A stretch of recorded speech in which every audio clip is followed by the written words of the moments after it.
এখন মধু শুধু মানুষ খায় না, গায়েও লাগায়। বিউটি কেয়ার, এখানে বিউটি পার্লার আছে নাকি? বিউটি পার্লারও কিন্তু সৌন্দর্য বর্ধনের জন্য এই মধু ইউজ করে। আবার মধুর মধ্যে একটা ন্যাচারাল লিকুইড আছে, এটার নাম প্রপিলিস। এটা হচ্ছে ন্যাচারাল অ্যান্টিসেপটিক। কাটা জায়গায় মধু লাগাই দিলে ঘা তাড়াতাড়ি শুকায় যায়। সুবহানাল্লাহ কইতে পারলেন না? দ্বিতীয় বিশ্বযুদ্ধে তখন তো এত অ্যান্টিসেপটিক মলম আবিষ্কার হয়নি, তো তখন আহত যোদ্ধাদেরকে তাদের ঘা সারাবার জন্য তারা ওই ঘায়ের জায়গায় মধু লাগাই দিত। ন্যাচারাল অ্যান্টিসেপটিক প্রপিলিস, লাগাতে দেরি ভালো হইতে দেরি।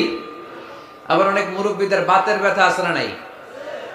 এই বাতের ব্যথা যে এখানে, ওইখানে যদি মৌমাছি কামড়ায় দেয় ব্যথা ভালো হয়ে যাবে।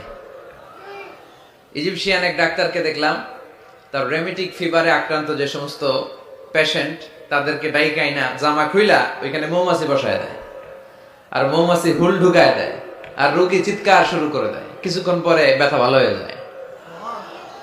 তো এরকম অনেক কিছু দিয়ে আল্লাহ মধুকে সংরক্ষণ করেছেন। এবং কোরআনে আল্লাহ তাআলা দুইটা জিনিসকে শিফা বলেছেন। কয়টা জিনিসকে? এক হচ্ছে কোরআন, ওয়ানুনাজ্জিলু মিনাল কুরআনি মা হুয়া শিফা, কোরআন নিজেই শিফা। আর হচ্ছে মধু। মধু আর কোরআন এই দুইটা ছাড়া আর কোন জিনিসের ক্ষেত্রে আল্লাহ শিফা শব্দ ব্যবহার করে নাই। চিল্লায় পড়েন সুবহানাল্লাহ।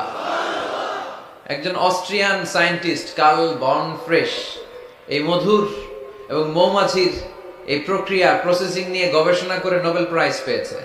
সে একটা বই লিখেছে, দ্য ডান্সিং বিজ, কেমন করে মৌমাছির মৌচাক বাঁধে এইখানে আর পুষ্পরস সংগ্রহ করতে যায় 5 মাইল 6 মাইল দূরে, আবার রাস্তাটা চিনে ইলেকট্রোম্যাগনেটিক পাওয়ারের মাধ্যমে আবার ওই মৌমাছির ওই মৌচাকে ফিরে আসে। এই বিশাল পথ পাড়ি দিয়ে যে আসে আর যায়, এই মৌমাছির রাস্তাটা চিনাই দিল কে?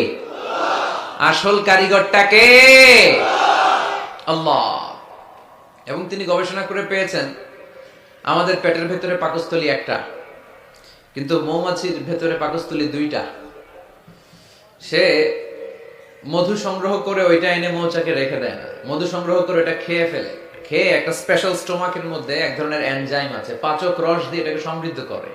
তারপর একটা টিউব আছে এটার নিচে, ওই টিউব দিয়ে মৌচাকের বাসার মধ্যে ঢুকায় দিয়ে আসে। আমরা তালুর মধ্যে ফেলি আর জিব্বা দিয়ে খাই, সুবহানাল্লাহ নাই। খাওয়ার পরে আলহামদুলিল্লাহ নাই। আহা, এই যে পুরো প্রক্রিয়াটা, এটা আল্লাহ সিক্রেট মেসেজের মাধ্যমে মৌমাছিকে জানিয়ে দিয়েছে। আর আল্লাহ বলেছে ইত্তাখিযি মিনাল জিবালি বুয়ুতা।